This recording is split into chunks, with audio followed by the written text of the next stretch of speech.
नमस्कार, मैं हूं कार्तिक और आज हम बात कर रहे हैं स्मार्ट सिटी करनाल की। आज हमारे साथ है prominent guest miss Sumedha Kataria ma'am, जो कि हैं म्यूनसिपल कमिश्नर। तो मैम, आपसे हम पूछना चाहेंगे क्या चैलेंजेस हैं और क्या मुमकिन है करनाल को स्मार्ट सिटी बनाना? बिल्कुल मुमकिन है करनाल को स्मार्ट सिटी बनाना। केवल यही नहीं, मैं तो ये कहूँगी करनाल बहुत हद तक बहुत स्मार्ट शहर है और जो थोड़ी बहुत कमियां हैं उनको स्मार्ट सिटी के दायरे में आने के बाद हम तुरंत पूरा करेंगे। और थोड़ी बहुत कंजेशन की, ट्रैफिक कंजेशन की दिक्कत है, स्वच्छता की दिक्कत है और जो भी दिक्कतें हैं उनको पूरा करने के लिए अब हम स्टेज 2 के कंपटीशन में जो जा रहे हैं, हमें करनाल के सभी नागरिकों का सहयोग जैसे ही मिलेगा, हम स्मार्ट होने में पूरी तरह से सक्षम हैं। जी मैम, मैं आपसे ये पूछना चाहूँगा, देखो मैम, सारा दामोदार नगर निगम के ऊपर है, तो आप कैसे तैयारियां कर रहे हैं और स्मार्ट सिटी को और स्मार्ट बनाने के लिए? मैं ये कहना चाहूँगी कि सारा दारोमदार नगर निगम पे ही नहीं है, पूरे करनाल पे है। पूरा करनाल जिस तरह से प्रतिभागिता दिखा रहा है, हमारे पास सैकड़ों की संख्या में सुझाव आ रहे हैं। लोग फेसबुक पर आकर के अपने कमेंट्स दर्ज कर रहे हैं, लाइक्स दे रहे हैं, क्रिटिसिज्म भी दे रहे हैं। तो ये पूरा करनाल के ऊपर जो दारोमदार है और करनाल पूरी तरह से मैं कहूँगी कि excitedly we are looking forward to become a smart city. Ma'am, हम आपसे ये भी पूछना चाहेंगे, देखिए मैम, अभी भी बहुत कमियां हैं हमारे करनाल में, तो आपको क्या क्या लगता है कि क्या कमी और क्या सुधार होने चाहिए? कहीं भी जो भी विकसित हो रहा शहर होता है, निरंतर वृद्धि की ओर अग्रसर होता है, वहाँ मूलभूत सुविधाएं जो हैं वो हमेशा स्रोत जो हैं, जैसे सोर्सेस कम होते हैं, आवश्यकताएं हमेशा बढ़ती रहती हैं। इस दृष्टिकोण से कमियां हैं, बिल्कुल हैं, लेकिन कोई ऐसी कमी नहीं है जिसको जिस पे हम काबू नहीं पा सकते, जिसको हम ओवरकम नहीं कर सकते। स्वच्छता एक सतत रूप में नेसेसिटी है, ज़रूरत है, नितांत आवश्यक है। उसके लिए सबको जागरूक रहने की भी आवश्यकता होती है। वहीं नगर निगम का दायित्व होता है स्वच्छता की स्थितियों को सुनिश्चित करना, लेकिन वो भी तभी संभव है जब नागरिकगण हमारा सहयोग देंगे, गृहिणियाँ हमारा सहयोग देंगी, कचरे का अलग अलग करके देंगे और हमारा हर तरह के शहर को स्वच्छ और सुंदर बनाने में उनका जब हमें सहयोग मिलेगा तो हम ये भी कर सकते हैं। दूसरी मूल रूप से और बड़ी समस्या होती है ट्रैफिक कंजेशन की। इसको डीकंजेस्ट करने के लिए जहां नगर निगम पार्किंग्स का निर्माण कर चुका है और भी मल्टी लेयर्ड पार्किंग हम करना चाहते हैं, जहां हब ऑफ कमर्शियल एक्टिविटी है, जो वाणिज्यिक क्षेत्र है, जहां शहर का मैक्सिमम फुटफॉल है, वहां पे हम बहुत बड़ी पार्किंग की बड़ी आवश्यकता भी है।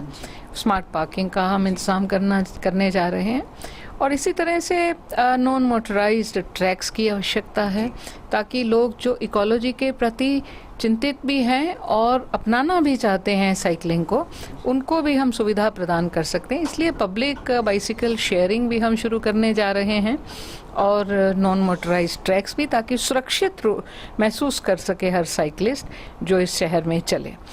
और जहाँ तक जो बिजली और पानी की समस्याएं होती हैं, हमारे शहर में कोई बहुत ज़्यादा समस्या नहीं है। हाँ, स्मार्ट सिटी के तहत ये प्रावधान आवश्यक है कि जितने भी बिजली के जो पोल्स हैं, जिन बिजली की जो वायर्स हैं, वो अंडरग्राउंड की जाएंगी और पानी की सप्लाई जो है वो 24/7 होनी चाहिए, इलेक्ट्रिसिटी की सप्लाई 24/7 होनी चाहिए। और इसी से साथ जुड़ा है कि जो इसके बिल्स हैं, इलेक्ट्रिसिटी के, पानी के, सीवरेज के, वो भी लोगों को समय पर अदा करने होंगे। प्रॉपर्टी टैक्स है, उसको भी समय पर अदा करना होगा। सो इस दृष्टिकोण से ये एक समेकित जो है प्रयास होगा, इंटीग्रेटेड एफर्ट, जिसमें पार्टिसिपेंट्स जहां नगर निगम है वहां लोग भी हैं। मैम, आपने ये बताया, बहुत धन्यवाद। और मैम, आपसे ये भी पूछना चाहूँगा, हमने कुछ बिजनेसमैन से भी बात करी है, जो हमारे स्टेक होल्डर्स हैं, हमने उनसे भी बात करी है। वो ये कहते हैं कि हमें विंडो क्लियरेंस मेन मुद्दा है। मैम, विंडो क्लियरेंस की बात करी जाए तो आपका क्या कहना है इस बारे में? Window clearance, well I think जितना हमने पिछले 1 साल में प्रयास किए हैं, जो भी शहर का बाशिंदा है, नागरिक है, उनको सुविधा प्रदान करने के लिए हमने अपना हर प्रयास किया है। सिटीज़न फैसिलिटेशन सेंटर स्थापित किया है, जिसके तहत कोई भी नागरिक, उसको कहीं किसी कर्मचारी के पास उस तरह जाने की आवश्यकता नहीं है। मैनुअल G8 नहीं कटेगी। ट्रेड लाइसेंसेस के लिए हम स्वयं दुकानदारों के पास जा रहे हैं, कमर्शियल एस्टेब्लिशमेंट्स के पास जा रहे हैं। तो मुझे लगता है कि 1 साल में काफ़ी हम परिवर्तन लाने में सक्षम हुए हैं, और जैसे ही हम स्मार्ट सिटी के लिए फंडिंग के पात्र बनते हैं तो और भी सुविधाएं मिलनी बहुत स्वाभाविक हैं, और जो आवश्यक है, नितांत आवश्यक हैं, लोगों की ज़रूरत को मद्देनज़र रखते हुए वो सब का भी प्रावधान किया जाएगा। मैम, हम आपसे ये भी पूछना चाहेंगे, आप अब आने वाले जैसे स्मार्ट बनने वाला है करनाल, तो उसके लिए अपने पॉलिसीज़ क्या क्या बनाई हैं और क्या होगा इसे करनाल में? ऐसा है कि स्मार्ट शहर कभी भी केवल धनराशि खर्च करने से ही स्मार्ट नहीं बन सकता। जी। स्मार्ट शहर शहर के लोगों से होता है। लोग स्मार्ट हैं तो शहर स्मार्ट है। लोग स्मार्ट होने का अभिप्राय ये है कि लोग कानून की पालना करें, अपने दायित्व को समझें, चाहे वो कचरा फेंकने या रेड लाइट पार करने या हेलमेट पहनने, आई मीन एनीथिंग, जहां हमने लॉ एनफोर्स ना करना पड़े और लोग अपना दायित्व समझ करके कानून के प्रावधानों को माने, तो वो एक स्मार्ट नागरिक की परिभाषा में आते हैं। इस दृष्टिकोण से, और जो प्रावधान ऑफ कोर्स जो धनराशि से किए जा सकते हैं वो धनराशि से ही किए जाएंगे। जैसे 100%, जैसे हम ज़ीरो वेस्ट का कॉन्सेप्ट कहें, या हम अंडरग्राउंड वायर्स की लेइंग कहें, या LED लाइट्स को लाना कहें, या पूरे शहर की सर्विलेंस की बात करें, या हम हर घर तक जो है वाटर सप्लाई और इलेक्ट्रिसिटी सप्लाई, सीवरेज लाइन और गलियों के पक्का होने की बात करें, तो जो प्रावधान धनराशि के साथ हो सकते हैं वो तो धनराशि के साथ ही होंगे। लेकिन लोगों के स्मार्ट होने से अभिप्राय जो है उसके तंत्र को समझना बहुत ज़रूरी है।